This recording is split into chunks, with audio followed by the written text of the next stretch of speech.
All right, ఇక programme మొదలు పెడదాం. ఆల్ చాలా హుషారుగా ఉన్నారు. హలో నమస్తే. ఓకే, మరి ఇదే హుషారులో మొదలు పెడదాం. ఈ రోజు మన ఫస్ట్ రౌండ్ హల్మితి హబీబో లలా లలా. మీ పేరేంటి? రాజేశ్వర్ అండి. పేరు మర్చిపోయింది ఫ్లోలో. రాజీ గారు చెప్పండి. ఏంటి సంగతిలో ఏమంటున్నారు బావ గారు? ఏం లేదు. బావ పేరేంటి? వెంకట సుబ్బారెడ్డి. వెంకీ. ఎక్కడా వెంకీ నువ్వు ఫస్ట్ కలిసింది? ఏం లేదు, పెళ్లి చూపుల్లోనే. అదే అడిగాను నేను, ఏమన్నా ఉంది అని అడిగానా? ఏమి లేదు ఉందని అడిగినట్టు. అమ్మా నాన్న కూర్చొని పెళ్లి చూపులు ఏర్పాటు చేశారు, ఓకే అయిపోయింది, అంతే కదా. అమ్మా నాన్న చెప్పారు, నీకు వెంకీ ఎందుకు నచ్చాడు చెప్పు. మైక్ అటు తిప్పుద్ది ఇటు తిప్పుద్ది, అందుకే ఇలా పట్టుకో. మా నాన్న మంచి జాబ్ ఉంది, సిటీలో మంచిగా హ్యాపీగా ఉంటావు, కూర్చొని తింటావు అని ఇచ్చి చేశారు. అది చెప్పు మరి ముందు. కుర్రోడికి మంచి జాబ్ ఉంది, వదలకు నువ్వు, అసలు ఎలా ఉన్నా సరే బాగున్నాడు అని చెప్పు అన్నారు.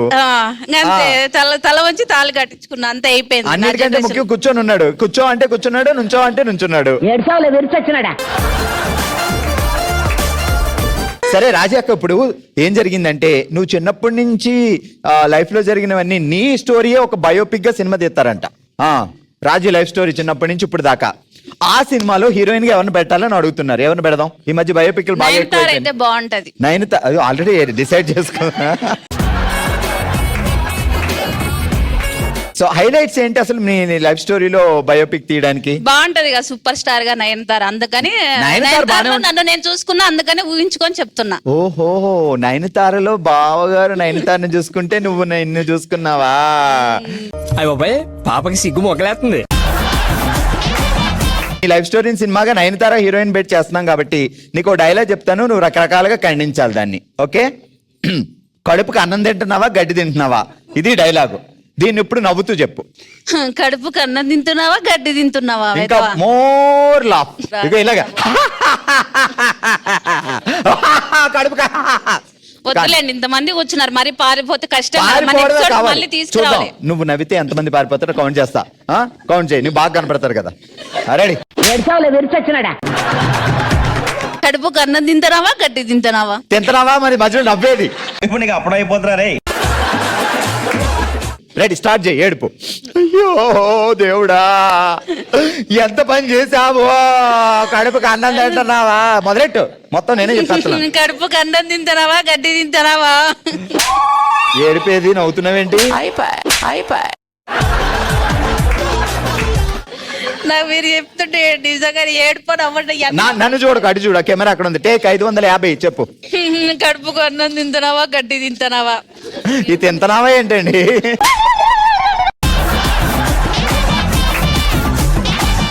అరుంధతిలో అనుష్క చెప్పినట్టు చెప్పాలి. కడుపుకు అన్నం తింటున్నావా గడ్డి తింటున్నావా? ఇది ఇప్పుడు ఏడుపుతూ. నేను దండనం చెప్పేస్తా, నువ్వు గ్యాప్ ఇవ్వకు. More force. కడుపుకు అన్నం తింటున్నావా గడ్డి తింటున్నావా? స్మైల్. కడుపుకు అన్నం తింటున్నావా గడ్డి తింటున్నావా? More romantic. కడుపుకు అన్నం తింటున్నావా గడ్డి తింటున్నావా? Once more please. రెడీ? కడుపుకు అన్నం తింటున్నావా గడ్డి తింటున్నావా? ఇది ఎవరికి? బావకా డెడికేట్ చేయాలి ఈ డైలాగ్. బావా. అయ్య బాబాయ్, పాపకి సిగ్గు మొగలేస్తుంది. సో ఈ డైలాగ్ బాగా చెప్పింది కాబట్టి ఆల్మోస్ట్ మా రాజీ అక్క బయోపిక్ లో రాజీ అక్క యాక్ట్ చేస్తుంది. అక్కడ ఇంకో డైలాగ్ ఉందన్నమాట. తాతగారు తాటిపళ్ళు తెస్తాను, తాట తీస్తావా? తాతగారు తాటిపళ్ళు తెస్తా, తాట తీస్తారా? ఇది బాగా చెప్పేవేంటి? కడుపుకి అన్నం తిన్నావా కంటే ఈ లోపల ప్రాక్టీస్ చేస్తావా? ఆల్ రైట్, మా నెక్స్ట్ కంటెస్టెంట్ రెడీగా ఉన్నారు ఆడిషన్ కోసం. హలో అండి, మీ పేరేంటి? అశ్విని. అశ్విని గారు, అశ్వు అని పిలుస్తాడా బావా, ఉషు అని పిలుస్తాడా? అశ్వు అని పిలుస్తారు. మీరు ఆయన ఉషు అంటారా? లేదు, మీరేమంటారు? చిన్న అని పిలుస్తారు. చిన్న? ఎందుకు? లైక్ వాళ్ళ మదర్ కూడా అలానే పిలుస్తుంది. సో నాకు చిన్నప్పటి నుంచి చూస్తున్నాను అతను కాబట్టి చిన్న అని పిలుస్తుంది. చిన్నప్పటి నుంచి వేసారా గాలం? లేదండి, మేనబావే. ఆ పేరేంటి ఇదికి? రత్నాకర్ రెడ్డి. ఏమని పిలుస్తావు? చిన్న కదా. చిన్న అని చిన్న ఐ లవ్ యూ అని చెప్పు. రత్తు బావా జాగ్రత్త విను, మళ్ళీ మళ్ళీ రాదే అవకాశం. చిన్న ఐ లవ్ యూ. సూపర్. సరే, మీ లైఫ్ స్టోరీ బయోపిక్ ఒక సినిమా తీస్తున్నాం, మిమ్మల్ని హీరోయిన్ గా వద్దన్నారు డైరెక్టర్. ఇప్పుడు ఏ హీరోయిన్ పెట్టాలి? సావిత్రి గారు అయితే బెటర్. ఓయమ్మో, ఇప్పుడు సావిత్రి గారిని ఎక్కడ తీసుకురావాలండి? పెద్ద ప్లానింగ్. సావిత్రి గారి బయోపిక్ మహానటి అయిపోయింది. ఇప్పుడు ఉన్న హీరోయిన్స్ లో చెప్పండి. ఉన్న హీరోయిన్స్ లో ఇదిగో, ఇప్పుడు ఛాన్స్ దొరికింది. మన రత్తు బావకి నచ్చిన హీరోయిన్ చెప్పొచ్చు కదా పాపం. ఇందులో అయినా ఆయనకి ఫేవర్ చేయొచ్చు కదా. నేనుండగా ఇంకెవరు ఉండరు కదా. ఓకే, ఒకవేళ నువ్వే హీరోయిన్ అయితే రత్తు బావ ప్లేస్ లో రత్తు బావ రానన్నాడు, ఏ హీరోయిన్ పెట్టాలి మరి? పిచ్చి బాగా ముదిరిపోయిందిరా మీకా. అలా అయితే హీరో ఎందుకండి? హీరోయిన్ బయోపిక్ లో మీ పెళ్ళేది పెట్టదా? నువ్వు చిన్నప్పటి నుంచి ఆయన కేసిన పువ్వులు, ఆయన గ్యాలం, చాక్లెట్, ఆయన తిన్న చాక్లెట్ దాచుకున్నవి అన్ని చూపించాలి కదా. రవితేజ అయితే బెస్ట్ సూట్ అవుతారు. సేమ్ రత్తు బావలో ఉంటారా? అంటే కొంచెం మంకీ చేష్టలు ఎక్కువ ఉంటాయి. బావ ఎంత మాట అనేసిందో చూసావా? నువ్వు అన్ని కోచ్ చేష్టలు చేస్తున్నావంట. నీ బొందరా, నీ బొంద. తెలుగులో చెప్పలేక ఇంగ్లీష్ లో చెప్పింది. ఇందాక నుంచి అర్థం చేసుకోవట్లే నువ్వు. హీరో మా బావే, హీరోయిన్ మీరు కాదు. ఎవరిని పెట్టాలి? రత్తు బావ పక్కన కీర్తి సురేష్ అయితే బెటర్ ఏమో అని. చూసారు, చాలా ఫ్యామిలీగా ఆలోచించి మా రత్తు బావని కీర్తి సురేష్ పెట్టి ఈయన ఫ్యామిలీ మ్యాన్ చేసింది మొత్తానికి. అల్లం ఉల్లిగడ్డ 100 రూపాయలు మాత్రమే. చక్కెరమ్మా చక్కెర, కొబ్బరి కొడుకులతో చక్కెర రెండమ్మా రండి. అల్లం ఎల్లిగడ్డ 100 రూపాయలు కేజీ. కేజీ 100 రూపాయలు మాత్రమే. Correct correct. అవతల చెప్పింది పూర్తిగా అయినవే. అల్లం ఎల్లిగడ్డ కేజీ 100 రూపాయలు మాత్రమే. చక్కెరమ్మ చక్కెర, ఎండు కొబ్బరికి చక్కెర. సేమ్ వాయిస్, మార్నింగ్ ఇదే వాయిస్ వస్తుందండి నాకు. ఇది ఇప్పుడు మీరు అసలు తెలుగు రాని అమ్మాయి, సో ఫుల్ ఫారెన్ లో చదువుకొచ్చారు, మీకు అసలు తెలుగు రాదు. సో ఇదే డైలాగ్ చెప్పాలి. Okay, ready? Ginger garlic 100 rupees కి కేజీ. అయ్యో, మొత్తం ట్రూ ట్రాన్స్లేట్. కేర్ తీసుకోండి అమ్మా, ఇంట్రెస్ట్ పెట్టండి. అంటే తెలుగు వచ్చు, ఇంగ్లీష్ అమ్మాయి తెలుగు చెప్తే అలా.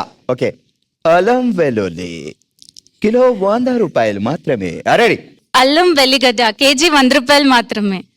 చక్కెరమ్మ చక్కెర, ఎండు కొబ్బరికి చక్కెర రెండమ్మ రండి, ఈ అవకాశాన్ని అందుకోండి. కాదు, మా బాబు విన్నాడంటే ఈ బిజినెస్ పెట్టిస్తాడేమో మా సిస్టర్ తో. చక్కెరమ్మా చక్కెర, కొబ్బరి కొడుకలు చక్కెర. Okay, super. ఏంటి పావని గారి సంగతులు? బావగారి పేరేంటి? రాజేష్. రాజు. ఎక్కడ లవ్? అరేంజ్డ్. పెళ్లి చూపులు అంత పొడవైన కుర్రాడు ఎలా దొరికాడు? ముందు అదే చెప్పారేమో.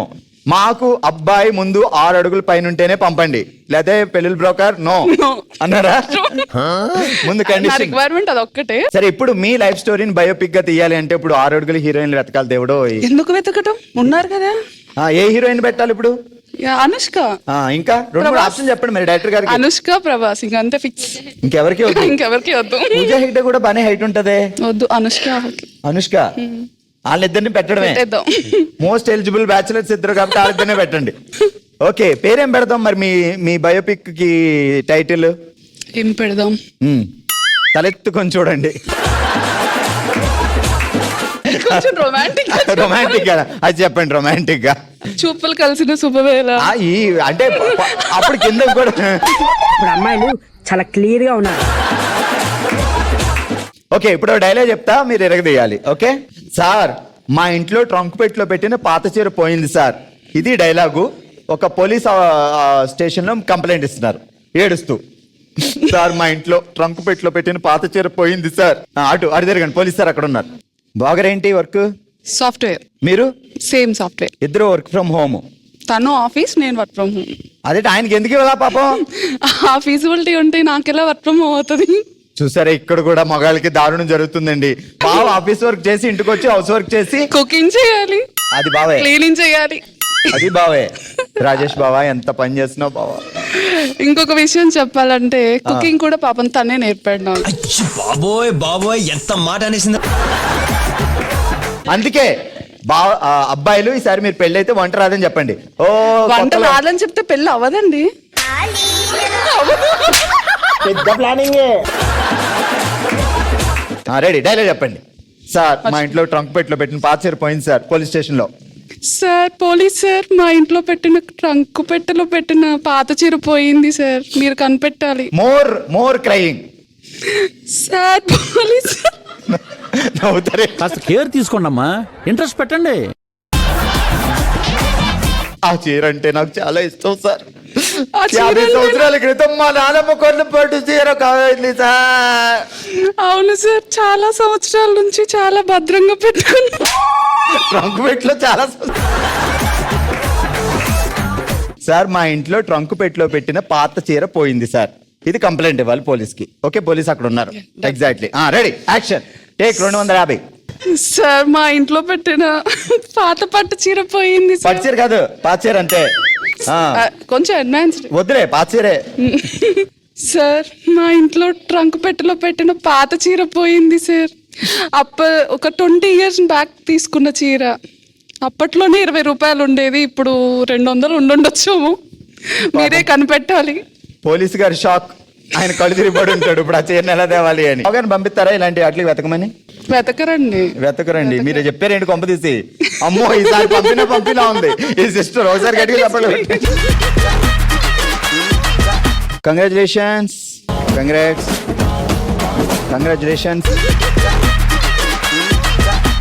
ఆల్ రైట్, చూసారు కదా ఫస్ట్ రౌండ్ లో మా వాళ్ళు ఏ రేంజ్ లో ఎంటర్టైన్మెంట్ ఇచ్చారో. మరి ఇదే హుషారుతో మొదలు పెడదాం మన నెక్స్ట్ రౌండ్. ఓ శివంగి. ఆల్ రైట్, ఈ రోజు ఓ శివంగిలో మనం ఆడుతున్నాం బామా లోడెత్తు అనే ఆట. సో అప్పట్లో రమణ లోడెత్తు అనేవాళ్ళం, ఇక మీదట బామా లోడెత్తు అంటాం. ఆ రేంజ్ లో మా వాళ్ళు ఆడడానికి రెడీ అయిపోయారు. అస్సలు మీరు ఎవరన్నారండి? అలా జిమ్ లో పోజులు ఇవ్వాలంటే అది మగవాళ్ళకే కాదు. కమ్మాన్, మా లేడీస్, మా బామలు సత్యభామలు కూడా ఎరగదీయబోతున్నారు. ఇప్పుడు గేమ్ లో మీకే తెలుస్తుంది. ఇది ఒక్కళ్ళు కాదు, ఒకేసారి ముగ్గురు కలిసి ఆడే ఆట అన్నమాట.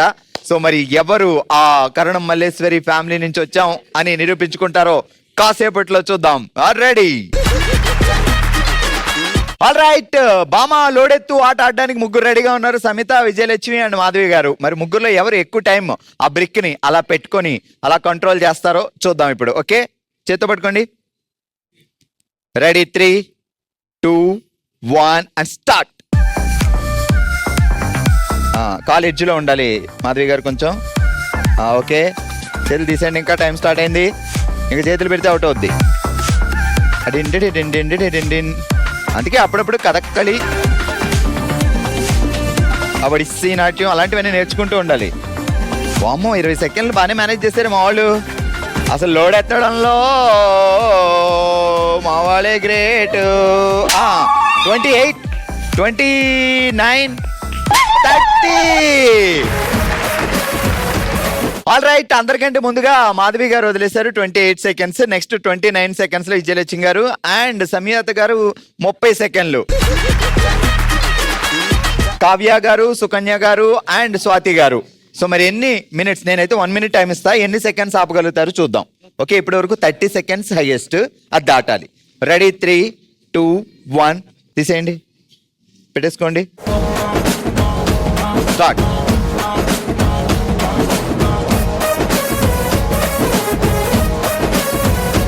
స్వాతి గారు 5 seconds ఎక్కువ ఇస్తారు.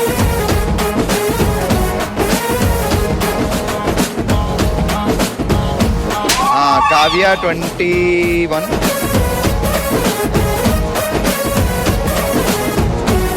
సపోర్ట్ తీసుకోవట్లేదు కదా ఎవరు, అది తెలియట్లేదు. అది 42, 40, 52.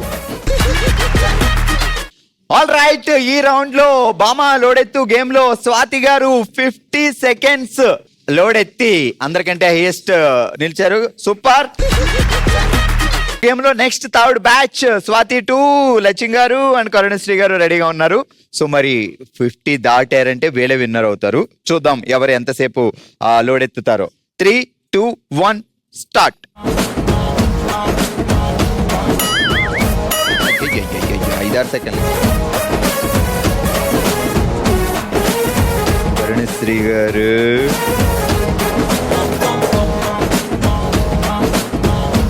కరుణ లేకుండా అప్పుడప్పుడు బావగారు లిఫ్ట్ చేస్తుంటారా మీరు?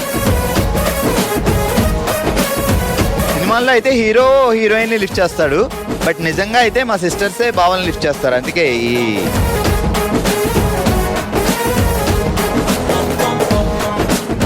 1 minute దాటారు, అయినా ఆపాను. చూద్దాం ఎంతసేపు ఆపుతారు అని. వాళ్ళు లోపల ఏం పెట్టలేదు కదా. Okay, super. 1 minute 15 seconds. All right, ఈ రోజు ఓషివంగిలో మనం ఆడాం బామా లోడెత్తు అనే ఆట. అందరికంటే ఎక్కువ టైం క్యారీ చేసి 1 minute 50 seconds అలా హోల్డ్ చేసి విన్నర్ గా నిలిచారు కరుణశ్రీ గారు. కంగ్రాచులేషన్స్, మీరు గెలుచుకున్నారు సిబిఎస్ చంద్ర బ్రదర్స్ షాపింగ్ మాల్ వారి గిఫ్ట్ వోచర్. Congratulations, congrats. మన నెక్స్ట్ రౌండ్ మనసులో మాట. జెమిని కుటుంబమే తన ఫ్యామిలీగా భావించి తన మనసులో మాటను మనతో షేర్ చేసుకోవడానికి ఇప్పుడు మన ముందుకు వస్తున్నారు పద్మశ్రీ గారు. అమ్మా రండి. అమ్మ ఎలా ఉన్నారు? బాగానే ఉన్నామండి. సో మనసులో మాట చెప్పాలని వచ్చారు, ఏం జరిగింది చెప్పండి. నా లైఫ్ లో అండి చిన్నప్పటి నుంచి అన్ని కష్టాలేనండి. నేను పుట్టిన దగ్గర నుంచి అసలు మా ఫాదర్ ఎవరో తెలియదు. మా ఫాదర్ వదిలేసి వెళ్ళిపోయారు చిన్నప్పటి నుంచి. అప్పుడు ఎంతమంది పిల్లలు? మా బ్రదరు నేను ఇద్దరం. అన్నయ్య మీరు. ఉమ్. ఎందుకు నాన్నగారు వెళ్ళిపోయారు? ఆయన మా అమ్మగారు పోలియో వచ్చి కాలు చెయ్యి సరిలేదండి. ఇష్టపడే 10 years చేసుకున్నారు? అప్పుడు మా అమ్మగారికి అలా అయింది. అంటే పెళ్లి పోలియో చేసుకోవడం వచ్చి ఇష్టపడే చేసుకున్నారు? ఇష్టపడే చేసుకున్నారు. కానీ ఇంకా తర్వాత ఆ, తర్వాత వదిలేసి వెళ్ళిపోయారు. ఇంకా దానివల్ల ఇక మాకు ఫాదర్ ఎవరో కూడా తెలియదు. కానీ 10 years అప్పుడు వచ్చి నా పిల్లలు నాకు కావాలని చెప్పి తీసుకెళ్లారండి. మీరు పసిగందుగా ఉన్నప్పుడు వెళ్ళిపోయి 10 సంవత్సరాల తర్వాత మళ్ళీ వచ్చి పిల్లలు కావాలన్నారు. వచ్చి తీసుకెళ్లారండి. మా ఇద్దరిని అమ్మమ్మని అడిగి మా పిల్లలు నా దగ్గరే ఉండాలి, మీరు ఎన్నాళ్ళు పెంచుతారు అని చెప్పి ఆయన వేరే తీసుకెళ్ళారు. పెళ్లి చేసుకున్నారా వెళ్ళిపోయి? లేదు, ఒక్కళ్ళే ఉన్నానన్నారు. ఇంకా మా అమ్మగారిని మా పిల్లలిద్దరిని తీసుకొని వచ్చేసారు. భార్యను కూడా తీసుకెళ్ళారు. మా పిల్లలిద్దరిని అంటే పంపరు కదండి. అందుకని భార్యని తీసుకెళ్తారు. తీసుకొచ్చిన దగ్గర నుంచి ఇంకా అన్ని హింసలన్నీ పెడుతూ ఉన్నారండి. భార్యకి మా అమ్మగారిని కొట్టడము, నరకయాతన అంటే బాగా పడ్డామండి చిన్నప్పుడు. ఇంకా నేను కూడా ఎన్ని చూసేసి 10 years అప్పటి నుంచి ఇంకా మనసులో పడిపోయిందండి. అసలు మా నాన్నగారు వస్తుంటే భయపడుతూ ఉండేదాన్ని అండి, నిద్రపోయేదాన్ని కాదు. అన్నయ్య కూడా అంతే. అన్నయ్య ఇంకా 10th అయిపోగానే కర్ణాటక వెళ్ళాడండి. అక్కడ చదువుకుందామని అక్కడికి వెళ్ళిపోయాడు. ఏం చేసేవారు నాన్నగారు వర్క్? నాన్నగారు ఆర్టీసీ బస్సులో డ్రైవర్. డ్రైవర్. అలా నెల రోజులు ఫుడ్ తినక నాకు హెల్త్ ఇన్స్యూస్ వచ్చేసినాయి. ఇంకా తర్వాత ఇక అమ్మ వాళ్ళు ఎట్లా కూడా తీసుకొచ్చి అమ్మమ్మ వాళ్ళు ఇంకా అలాగే ఉంచారు. ఎందుకంటే ఇంకా ఆయన ఏం అనలేకపోతున్నారు, ఆయన ఏమీ చేయలేక తెంచుకొని రాలేకపోయారు. ఇంకా ఆ మూమెంట్ లోనే ఇక మా అమ్మగారు కూడా చనిపోయారండి. మీకు ఎంత వయసు అమ్మా అమ్మ చనిపోయేసారు? నాకు 20 years అట్లా ఉంది. మ్యారేజ్ అవ్వలేదు? అన్నయ్యకి కూడా మ్యారేజ్ అవ్వలేదని. తర్వాత ఇక అమ్మమ్మ గారే వచ్చి ఇక్కడే ఉండిపోయారు మా దగ్గరే. ఇవన్నీ చూసేసండి నేను ఇంకా జీవితంలో అసలు లైఫ్లో ఇంకా ఎవరిని పెళ్లి చేసుకోకూడదు అనుకున్నానండి. ఎందుకంటే అంత టార్చర్ అనుభవించేసాను నేను. అంటే ఎవరైనా నాన్నలానే ఉంటారు, అలాగే ఉంటారేమో అందరూ ఇక అని. నేను పెళ్లి చేసుకునేటప్పటికి నాకు ఒక అతను కలిశారండి. ఇంకా ఆయన ఏంటంటే 5 years నేను చేసుకున్నా కూడా అలాగే తిరిగారు నా వెనకాలే. చేసుకుంటానని నేనేమో నమ్మలేదు. ఇంకా అందరు ఇలాగే ఉంటారేమో మా ఫాదర్ లాగా అని చెప్పి భయపడేదాన్ని అండి. 5 years తర్వాత చేసుకున్నానండి. ఇక సార్ ఏం చేస్తారు? Sir bus driver. ఈయన కూడా మా వారు బస్సు డ్రైవర్. అంటే మా చిన్నప్పటి నుంచి ఇంకా కష్టాలు చూసారు ఆయన. చూస్తూ ఇంకా నేను మామూలుగా ఆయన 7th class అండి, నేను డిగ్రీ చదివాను. సో ఇప్పటికైనా లైఫ్ సెటిల్ అయింది మీకు? హ్యాపీ? ఇప్పటికి లైఫ్ సెటిల్ అయిందండి. కానీ గుర్తొచ్చినప్పుడల్లా బాధేస్తుందండి. అమ్మ అలా చదివింది. మరి అమ్మ ఇప్పుడు కూడా ఆ టెన్షన్ పోలేదండి అసలు. బట్ ఎనీవే మనకి లైఫ్ లో కష్టం వచ్చినప్పుడు ధైర్యంగా వద్దు ఈ లైఫ్ అని అనుకోకుండా, అసలు పేరెంట్సే పిల్లల్ని పెంచాలి కదండి. అలాంటి పేరెంట్స్ అలా అయితే అసలు గ్రేట్. ఇది మీ ఫ్యామిలీ అనుకొని మీ మనసులో బాధను మాతో షేర్ చేసుకున్నారు. నిజంగా మనం అందరం ఒక కుటుంబమే. సో ప్రతి ఒక్కరికి లైఫ్లో కష్టాలు ఉంటాయి, ప్రతి ఒక్కరికి బాధలు ఉంటాయి. కానీ అది ఫ్యామిలీ అందరూ కూర్చున్నప్పుడే ఇలా మాట్లాడుకొని ఒకరికొకరు షేర్ చేసుకొని ఓదార్చుకోగలం అండ్ ఒకరితో ఒకరు చెప్పుకోగలం. ఒకే ఫ్యామిలీ కాబట్టి. ఒక చిన్న కానుక మీకు మా అందరి గుర్తుగా